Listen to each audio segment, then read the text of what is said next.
Hello friends, स्वागत है आप सबका आपके अपने यूट्यूब चैनल पर। बीपीएससी शिक्षक भर्ती फेज़ 2 हिस्ट्री क्वेश्चन सेट 4, इसके अंतर्गत हम वैदिक काल से संबंधित महत्वपूर्ण 50 प्रश्नों को पढ़ेंगे, जो कि आपके एग्जाम के पॉइंट ऑफ व्यू से बहुत ज़्यादा इंपॉर्टेंट है। तो आइए शुरू करते हैं आज की अपनी क्लास और देखते हैं वैदिक काल से संबंधित महत्वपूर्ण 50 प्रश्नों को।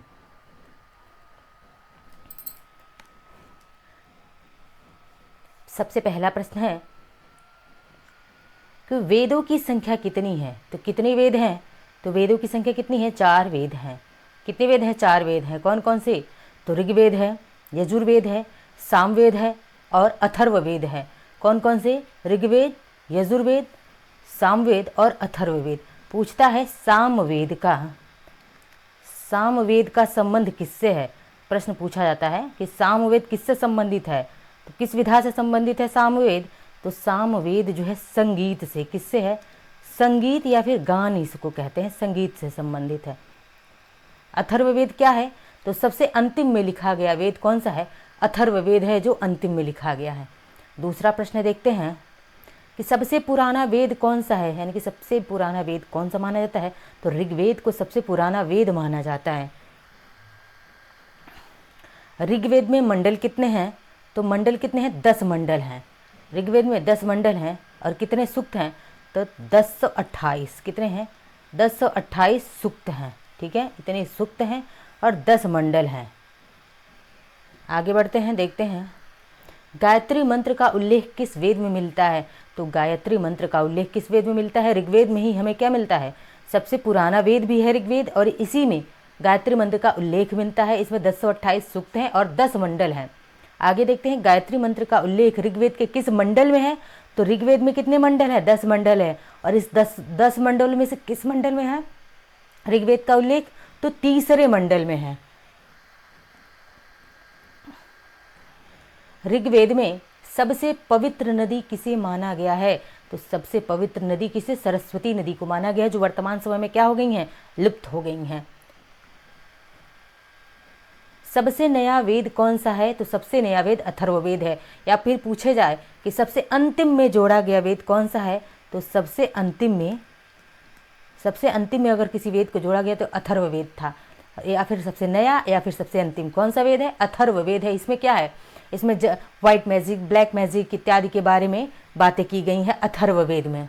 आगे बढ़ते हैं, 8वां प्रश्न देखते हैं। वैदिक काल में राजा जनता से जो कर वसूला करता था उसे क्या कहा जाता था? बलि कहा जाता था। वैदिक काल में जो राजा जनता से टैक्स लेता था, कर को हम क्या कहते हैं? टैक्स कहते हैं। और जो भी टैक्स लेता था राजा जनता से, उसे क्या कहा जाता था? तो वैदिक काल में बलि कहा जाता था। सत्यमेव जयते कहाँ से लिया गया है? तो सत्यमेव जयते कहाँ से लिया गया है? मुंडकोपनिषद से। किस उपनिषद से? तो मुंडको उपनिषद से लिया गया है सत्यमेव जयते। ठीक है, और यह क्या है? इंपॉर्टेंट प्रश्न है आपके एग्जाम के पॉइंट ऑफ व्यू से, बहुत बार इसको पूछा गया है कि सत्यमेव जयते कहाँ से लिया गया है? मुंडकोपनिषद। एक आता है कठोपनिषद। तो कठोपनिषद में यम और नचिकेता का वर्णन है, लेकिन मुंडकोपनिषद में क्या है? तो सत्यमेव जयते मुंडकोपनिषद से लिया गया है। आगे बढ़ते हैं, 10वां प्रश्न देखते हैं। 10वां प्रश्न है कि ऋग्वेद में किसका उल्लेख है? तो ऋग्वेद में किसका? मंत्रों का उल्लेख है। किसका उल्लेख है? तो मंत्र का उल्लेख है। ऋग्वेद में कुल ऋचाएं कितनी है? तो ऋचाएं कितनी है? तो ऋचाएं इसमें कितनी है? देख लीजिए, इसमें 10,600 ऋचाएं हैं। हमने मंडल कितने बताए? 10 मंडल बताए। तीसरे मंडल में क्या है? गायत्री मंडल है। और 1028 क्या है? सूक्त है। ये भी याद रखिए, क्योंकि बहुत बार सूक्त भी पूछे जाते हैं। कितने सूक्त हैं? तो 1028 सूक्त हैं। और कितने हैं? 10 मंडल हैं। तीसरे मंडल में क्या है? गायत्री मंत्र दिया गया है। ये सारी चीज़ें आप क्या करेंगे? याद रखेंगे। आगे बढ़ते हैं, सामवेद में किसका उल्लेख है? तो सामवेद मैंने ऊपर ही बताया, सामवेद किससे संबंधित है? तो संगीत या गान से संबंधित है। किससे है? संगीत या फिर गान से संबंधित है सामवेद। आगे बढ़ते हैं, 13वां देखते हैं। भारतीय संगीत का जनक किसे कहा जाता है? बहुत बार ये प्रश्न पूछा गया है। तो भारतीय संगीत का जनक किस वेद को मानते हैं? सामवेद को मानते हैं। वेद कितने होते हैं? 4 होते हैं। कौन कौन से? ऋग्वेद होता है, ठीक है, आर से ऋग्वेद होता है, उसके बाद से यजुर्वेद होता है, यजुर्वेद को हम वाई से करेंगे, यजुर्वेद होता है, सामवेद होता है और कौन सा, अथर्ववेद होता है। ये 4 वेद होते हैं, यानी कि RYS से। ऋग्वेद सबसे पुराना वेद है। उसके बाद से यजुर्वेद में क्या है, तो इसमें जो चिकित्सा से संबंधित बातें की गई हैं। सामवेद संगीत से संबंधित है। अथर्ववेद सबसे पुराना या फिर नया, ठीक है, सबसे पुराना अंतिम कहें, पुराना सॉरी, सबसे अंतिम या फिर सबसे नया वेद कौन सा, अथर्ववेद है। किस वेद में जो है जादू टोने की बात की गई है, व्हाइट एंड ब्लैक मैजिक की बात की गई है, इसी अथर्ववेद में सारी बातें की गई हैं। आगे बढ़ते हैं, देखते हैं 14वां प्रश्न। 14वां प्रश्न है, यजुर्वेद में किसका उल्लेख है, तो कर्मकांड। क्या है, जितने कर्मकांड है, यज्ञ हैं, यजुर जैसे आपको आ रहा है ना, यज्ञ, यानी कि यज्ञ, जितने कर्मकांड वगैरह, यज्ञ वगैरह, हवन होम जितनी थी वो कहाँ पे हैं, इसी यजुर्वेद में हैं। आगे बढ़ते हैं, देखते हैं 15वां। उपनिषदों की संख्या कितनी है, कितने उपनिषद हैं, तो 108 उपनिषद हैं। कितने हैं, 108 उपनिषद हैं। बात करते हैं कि मुंडकोपनिषद में क्या दिया गया है, सत्यमेव जयते। एक इन्हीं 108 उपनिषद में से एक उपनिषद है मुंडकोपनिषद, और इसी मुंडक उपनिषद में क्या है, तो सत्यमेव जयते वहां से लिया गया है। आगे बढ़ते हैं, उपनिषद को अन्य किस नाम से जाना जाता है, तो उपनिषद को हम वेदांत, यानी कि वेदों का जब अंत हो गया, खत्म हो रहे थे, तो वहीं पे वेदांत, उसे या तो उपनिषद कहें या फिर हम वेदांत कहते हैं। ठीक है, वेदांगों की संख्या, वेदांग या फिर वेदांतों की संख्या कितनी है, तो 6। कितनी है संख्या इनकी, 6 वेदांग है। आगे देखते हैं 18वां प्रश्न। अथर्ववेद में किसका उल्लेख है, तो रोग निवारण व जादू टोना। मैंने कहा ना कि सफ़ेद जादू, काला जादू या फिर रोग निवारण जो भी है, सारी चीज़ें कहाँ पे हैं, तो यह अथर्ववेद में ही ये सब बातें की गई हैं। बार बार प्रश्न पूछता है कि सबसे अंतिम में जोड़ा गया वेद कौन सा है, तो अंतिम में अथर्ववेद को जोड़ा गया था। अब आगे बढ़ते हैं, व्याकरण की सर्वप्रथम रचित पुस्तक कौन सी है, अष्टाध्यायी। कौन सी है, अष्टाध्यायी। लिखा किसने है, तो पाणिनि ने। इसके रचनाकार कौन है, तो पाणिनि। अष्टाध्यायी के रचनाकार, बहुत बार पूछा है अष्टाध्यायी किसने लिखा है, पाणिनि ने लिखा है, और यह व्याकरण की सबसे पहली पुस्तक है अष्टाध्यायी। देखिए आ ही गया कि पाणिनि इसके क्या है, रचनाकार है, रचयिता है पाणिनि। 21वां प्रश्न देखते हैं, पुराणों की संख्या कितनी है, 18 पुराण है। पुराण कितने हैं, 18 पुराण है पुराणों की संख्या। आगे देखते हैं, वैदिक आर्यों का मुख्य भोजन क्या था, तो वैदिक आर्यों का मुख्य भोजन क्या था, दूध और जो डेयरी थे और डेयरी प्रोडक्ट्स जो भी थे, दूध और दूध के उत्पाद थे, यही क्या थे, वैदिक आर्यों का मुख्य भोजन था। आगे बढ़ते हैं,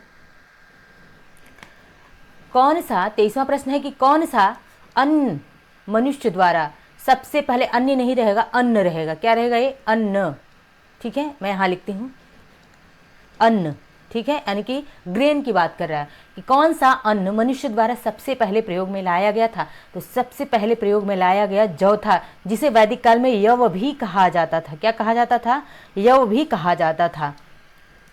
आगे बढ़ते हैं, 24वां प्रश्न देखते हैं कि वैदिक लोगों द्वारा किस धातु का प्रयोग सबसे पहले किया गया था, तो वैदिक काल में सबसे पहले तांबे का प्रयोग किया गया था। लोहे का ज्ञान अभी वैदिक काल में भी नहीं था। लोहे का ज्ञान कब होता है, उत्तर वैदिक काल में लोगों को लोहे का ज्ञान प्राप्त होता है। आगे बढ़ते हैं, वेद शब्द का अर्थ क्या है, यानी कि 25वां प्रश्न, वेद शब्द का क्या अर्थ है, क्या अर्थ होता है वेद का, तो वेद का अर्थ होता है क्या, ज्ञान। क्या होता है, ज्ञान होता है वेद का अर्थ। आगे बढ़ते हैं, 26वां प्रश्न देखते हैं, आर्य सभ्यता में मनुष्य के जीवन के आयु का अवरोही क्रम क्या है। क्या है इस मनुष्य के जीवन के आयु का अवरोही क्रम, यानी कि सीधी सी बात है, आश्रम के बारे में पूछ रहा है कि कितने आश्रम हैं, कौन कौन से, तो ब्रह्मचर्य आश्रम, जिसमें बालक क्या करता है, ज्ञान अर्जित करता है, ज्ञानार्जन करता है। क्या करता है इसमें बालक, तो इसमें ज्ञानार्जन करते हैं या फिर विद्या अध्ययन किया जाता है। ठीक है, इसमें विद्या अध्ययन किया जाता है आगे के जीवन को स्वावलंबी बनाने के लिए। गृहस्थ आश्रम में क्या होता है, तो वह बालक जो ज्ञानार्जन कर लेता है, उसके बाद से उसको गृहस्थ आश्रम में प्रवेश करा दिया जाए, उसका शादी ब्याह करवा दिया जाता है। वानप्रस्थ में क्या होता है, धन अर्जित करता है, अपने जो भी गृहस्थ आश्रम में जिम्मेदारियां, उन जिम्मेदारियों को निभाने के लिए वह बच्चा क्या करता है, फिर से वह वानप्रस्थ में धन संचित करता है। संन्यास आश्रम में क्या करता है कि सारी जिम्मेदारियों से मुक्त होकर के फिर यहाँ पे ईश्वर का भजन करने लग जाता है संन्यास आश्रम में। आगे बढ़ते हैं, अब देखते हैं 27वां प्रश्न क्या है, कि 27वां प्रश्न है, आरंभिक वैदिक काल में वर्ण व्यवस्था आधारित थी, किस पर आधारित थी? तो केवल व्यवसाय पर। व्यवसाय के आधार पर ही कोई व्यक्ति क्या होता था, ऊंचा या फिर नीचा। वर्ण व्यवस्था में भी ऊंच नीच था, लेकिन कैसा कि जो जैसा व्यवसाय करेगा वो वैसा क्या होगा, उसी तरह से वो उसकी हायरार्की डिसाइड होगी। यानी कि व्यवसाय, अब वर्ण व्यवस्था में क्या है कि आप वर्ण व्यवस्था में अपनी व्यवसाय ऑक्यूपेशन के आधार पर, अपनी योग्यता के आधार पर आप ऊंचा और नीचा दर्जा प्राप्त कर सकते हैं। अगर कोई नीचे तबके का व्यक्ति है और वर्ण व्यवस्था में है, ऊंचा कर्म करता है, अच्छा व्यवसाय करता है, तो वह क्या ऊंचे पदवी पर जा सकता है। अगर वो व्यक्ति जो ऊंचे वर्ण व्यवस्था में है, अगर वो कर्म नहीं करेगा तो वो डिक्लाइन हो जाएगा, वो नीचे आ जाएगा। यानी कि वर्ण व्यवस्था क्या था, इसमें आप ऊपर की तरफ भी जा सकते हैं और नीचे की तरफ भी आ सकते हैं। वर्ण व्यवस्था आधारित किस पे था? तो व्यवसाय पर आधारित। आगे बढ़ते हैं 28वां प्रश्न। आर्यों को एक जाति कहने वाला पहला यूरोपियन कौन था? यानी कि किसने आर्यों को एक जाति कह के संबोधित किया? मैक्स मूलर ने। किसने कहा था? तो मैक्स मूलर ने कहा था, आर्यों को एक जाति कहा था। आगे बढ़ते हैं, हम देखते हैं 28वां नंबर का प्रश्न क्या है, 29 है। आर्यन जनजातियों की पराधीनतम बस्ती कहाँ पर है? तो आर्यन जनजाति सप्त सिंधु। कहाँ पे? पराधीनतम बस्ती, यानी कि आर्य कहाँ से आए थे? तो कहा जाता है सप्त सिंधु प्रदेश से। क्या कहा जाता है? सप्त सिंधु प्रदेश से कहा जाता है कि इनकी जो है बस्ती कहाँ पाई गई? सप्त सिंधु प्रदेश में पाई गई। सप्त सैंधव भी लिखा रहता है, ठीक है, यानी कि सिंध को सैंधव भी लिखा रहता है, सैंधव। तो आपको कंफ्यूज नहीं होना है कि सिंधु नहीं सैंधव लिख दिया है, तो सप्त सैंधव या फिर सप्त सिंधु भी लिखा रहेगा, तो कंफ्यूज नहीं होइएगा। नेक्स्ट क्या है, 30 नंबर का प्रश्न है, उपनिषद क्या है? तो हिंदू दर्शन का क्या है? एक स्रोत है। हिंदू दर्शन का क्या है? एक स्रोत है उपनिषद। नेक्स्ट 31 नंबर का प्रश्न है, रामायण के रचयिता कौन है? वाल्मीकि है। किसने लिखा था? महर्षि वाल्मीकि ने रामायण लिखा था, ठीक है। आगे बढ़ते हैं, रामायण में कितने कांड हैं? तो रामायण में 7 कांड हैं। कितने कांड हैं? 7 कांड हैं रामायण में, आपको याद रखना है क्योंकि यह प्रश्न भी पूछा गया है आपके एग्जाम में। आगे बढ़ते हैं, 33 नंबर का प्रश्न देखते हैं, महाभारत के रचयिता कौन है? तो वेद व्यास। महर्षि वेद व्यास ने क्या लिखा है? महाभारत की रचना की है। अर्थशास्त्र के रचयिता कौन है? अर्थशास्त्र कौटिल्य। इसे या फिर हम क्या कहते हैं, कौटिल्य को ही चाणक्य कहते हैं। क्या कहते हैं? चाणक्य कहते हैं अर्थशास्त्र के, या फिर इसे चाणक्य या फिर विष्णुगुप्त भी कहा जाता है। और ये किसके? चंद्रगुप्त मौर्य के दरबार में था। क्या था इनका? चंद्रगुप्त मौर्य के दरबार में चाणक्य था, और चाणक्य ने ही चंद्रगुप्त मौर्य को क्या बनाया था? तो राजा बनाया था। आगे बढ़ते हैं, मेघदूत के रचयिता कौन है? तो मेघदूत के रचयिता कौन है? कालिदास हैं। मेघदूत, शाकुंतलम कालिदास की रचना है। ऋतुसंहार कालिदास की रचना है। देखिए आगे है ऋतुसंहार, किसकी रचना है? तो कालिदास की ही प्रथम रचना है, ठीक है। इनकी पहली रचना ऋतुसंहार है। मेघदूत भी है। अभिज्ञान शाकुंतलम भी कालिदास की रचना है। पूछा जाते हैं सारी रचनाएं। ऋग्वेद के रचनाकार कौन है? धन्वंतरी, भगवान धन्वंतरी। इन्हें क्या कहता है? धन्वंतरी, जो कि ऋग्वेद के रचनाकार हैं। आगे बढ़ते हैं, यजुर्वेद के रचनाकार कौन है? तो विश्वामित्र हैं। कौन है? विश्वामित्र हैं यजुर्वेद के रचना ज्ञान। यजुर्वेद किससे संबंधित है? यज्ञ या फिर कर्मकांडों से संबंधित है यजुर्वेद। सामवेद किससे संबंधित है? 39 नंबर का प्रश्न है कि सामवेद के रचनाकार कौन है? तो भरत मुनि ही सामवेद के रचनाकार। लेकिन सामवेद संबंधित किससे है? तो संगीत या फिर गान से संबंधित है सामवेद। आगे बढ़ते हैं, 40वां देखते हैं, अथर्ववेद के रचनाकार कौन है? तो 40 नंबर का प्रश्न है कि अथर्ववेद के रचनाकार विश्वकर्मा है। अथर्ववेद में क्या है? तो जादू टोने की बात की गई है। इसमें क्या बात की गई है? जादू और टोने की बात की गई है, यानी कि ब्लैक एंड व्हाइट मैजिक की बात किसमें की गई? अथर्ववेद में। सबसे अंतिम में जोड़ा गया वेद कौन सा है? अथर्ववेद है। इसके रचनाकार कौन है? तो विश्वकर्मा है। नेक्स्ट देखते हैं, 41 नंबर का प्रश्न है, वेदों की टीकाओं को क्या कहते हैं? यानी कि जो टीकाएं टिप्पणियां लिखी जाती थी उसे क्या कहा जाता था? ब्राह्मण ग्रंथ कहा जाता था। जो वेदों में टीकाएं लिखी जाती थी अलग से, तो उन्हें हम ब्राह्मण ग्रंथ कहते हैं। 42 नंबर का प्रश्न है, वैदिक काल में सबसे प्रतापी देवता कौन थे? वन एंड ओनली अपने इंद्र भगवान। कौन थे? इंद्र भगवान। ये वर्षा के देवता कहे जाते थे। आज भी वर्षा के देवता हमारे कौन है? इंद्र भगवान ही। मरुत क्या थे? तो उस समय मरुत जो है आंधी तूफान के देवता कहे जाते थे। मरुत जो है आंधी तूफान के देवता कहे जाते थे। आंधी तूफान के देवता कौन कहे जाते थे? मरुत कहे जाते थे, ठीक है, यानी कि ऋग वैदिक काल में सबसे प्रतापी देवता इंद्र हैं, जो कि वर्षा के देवता कहे जाते थे। आगे देखते हैं 43 नंबर का प्रश्न कि सर्वप्रथम कर लगाने की प्रथा किस काल से शुरू हुई थी? किस काल से? वैदिक काल से ही शुरू हुई थी। और इस कर लगाने की प्रथा को क्या कहा जाता था? इस टैक्स को क्या कहा जाता था वैदिक काल में? तो क्या कहा जाता? बलि कहा जाता था। क्या कहा जाता था? बलि कहा जाता था। आगे बढ़ते हैं, अथर्ववेद को अन्य किस नाम से जाना जाता है? 44वां प्रश्न कह रहा है कि अथर्ववेद को किस और नाम से जानते हैं? तो इसे हम ब्रह्मदेव के नाम से, किसे? ब्रह्मवेद के नाम से जानते हैं, ब्रह्मवेद के नाम से जानते हैं अथर्ववेद को।